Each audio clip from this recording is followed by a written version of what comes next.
మెంతం కూర అండి ఇది. ఎంత తిక్కుగా చాలా నీట్‌గా ఫ్రెష్‌గా ఉంది గదా! మెంతులు వేశాను. చాలా బాగా వచ్చింది. ఫ్రెష్ ఆకుకూరలు తినొచ్చండి. మనం ఇలా చిన్న చిన్న టబ్బులలో ఇలా ఆకుకూరలు వేసుకుంటే చాలా బాగొస్తాయి. చూడండి ఎంత బావుందో ఫ్రెష్‌గా. ఇలా మనకు కావాల్సినంత మనం హార్వెస్ట్ చేసుకోవచ్చు.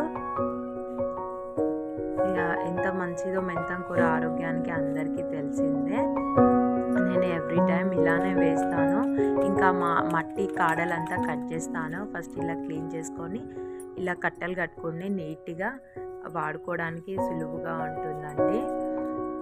ఎవరైతే గార్డెన్ స్టార్ట్ చేయాలనుకుంటున్నారో ఇలా ఆకుకూరల నుంచి స్టార్ట్ చేయండి.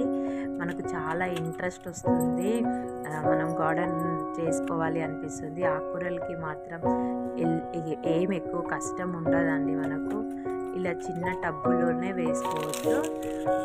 కుంటి కూర కానీ, కొత్తిమీర, మెంతము, తోటకూర ఇలా ఎనీ ఆకుకూరలు ఇలా వేసుకోవచ్చండి. అయిపోగానే మళ్ళీ అది క్లీన్ చేసుకొని మళ్ళీ వేసుకోవచ్చండి. నాకు ఈ పూటకు మాత్రం ఇన్ని ఆకుకూరలు ఇంత సరిపోతుంది. ఇంత హార్వెస్ట్ చేసుకున్నాను. ఈ వీడియో మీకు నచ్చినట్టయితే like, share, subscribe. Thank you.